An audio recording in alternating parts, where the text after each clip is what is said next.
I saw Eat, Pray, Love sometime after it opened in theaters, but I have to say that it immediately struck me, like few movies can do.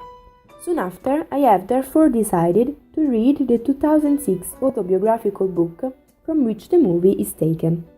Eat, Pray, Love, One Woman's Search for Everything Across Italy, India and Indonesia, written by Elizabeth Gilbert, an American writer who reached her fame precisely because of this book, which remained in the bestsellers list for 187 weeks.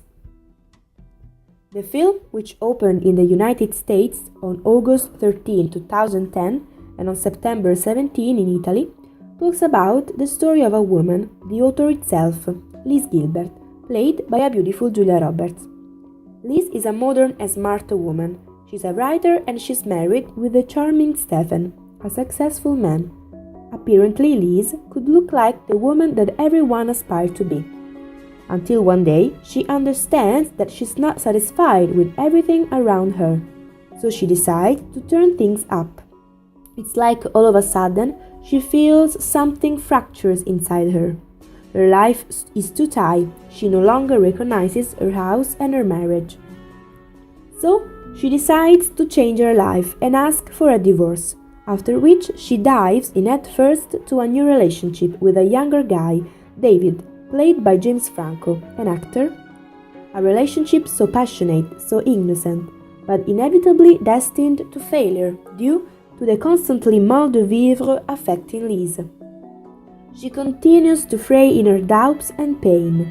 At the end, she decides to step out of her comfort zone, risking everything to change her life, embarking on a journey around the world that becomes a quest for self-discovery, allowing herself a year off. It begins a long reflection for our protagonist that will lead her to a radical change.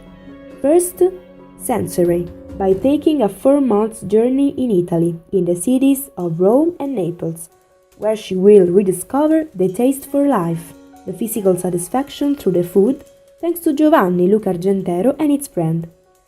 Second, spiritual, by moving for another 4 months in India, in order to follow an inner journey in the ashram of a famous guru named Jita, where, through meditation and physical work, she will learn how to be humble and authentic.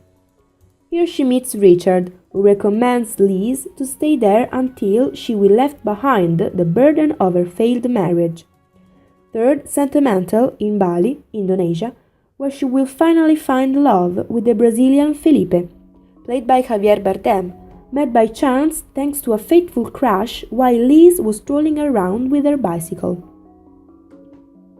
The book's starting point is certainly interesting, particularly for women readers over 30, not yet 40, in balance between ambitions already achieved and dreams left locked in the desk.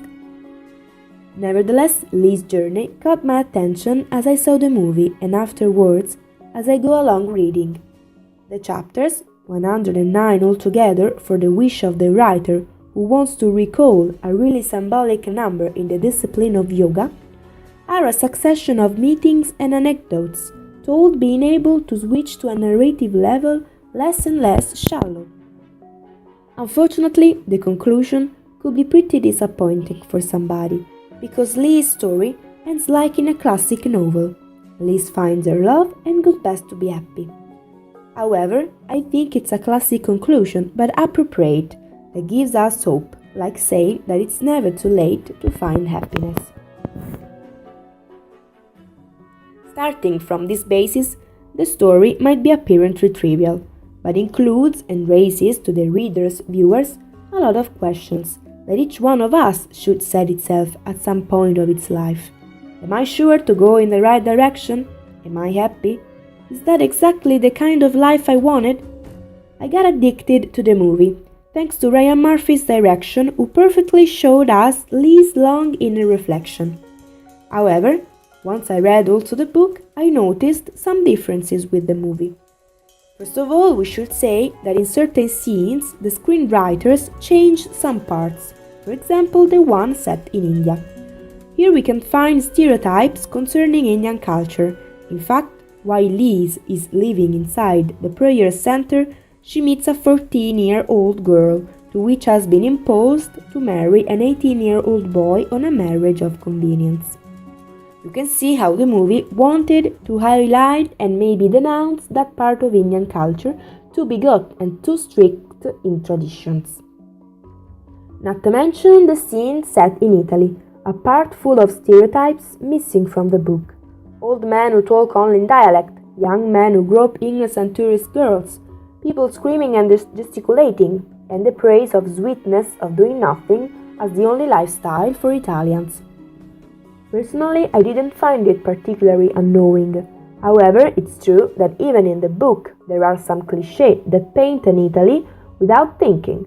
This part could even look like a copy of the book Under Tuscan Sun, very popular with the American crowd. Anyway, I had mixed feelings about it, such as sympathy and complaint. In a way, because I think that the author's intent was to insert self-deprecating moments even if she was writing about serious problems, maybe in order to minimize at least psychological moment really tragic. So we could define the story as a light transposition of a novel with complex themes. The themes of the book are serious, complicated, and actually current, but their treatment is always really softened, protected by a sphere of smile and sensitivity. Lee's loneliness and alienation never last more than a hint. Her pain is watered down in the ice cream. Her confusion is moderated with a crazy quickie psychotherapy session to a funny little old man in his underwear who can get on a plane because he has no teeth. A nonsense joke, but one of the best one of the movie, that unfortunately can appear as a mockery for someone. In conclusion, I believe that each one of us should stop at some point of its life to think and understand if it's truly happy and satisfied with its life path, having the courage to change it. We need to look within ourselves to understand who we are, what we want, and where do we want to go, just as Liz did. Sure, eventually Liz finds her balance basically based on the concept that if you're not happy with yourself, you struggle being happy with the world too.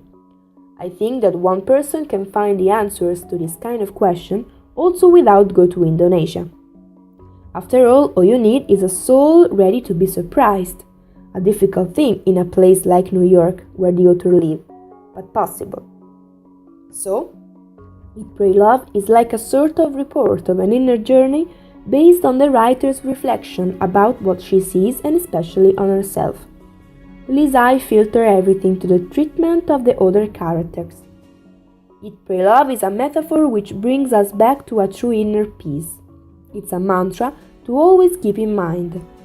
As long as the three things balance out, happiness is guaranteed.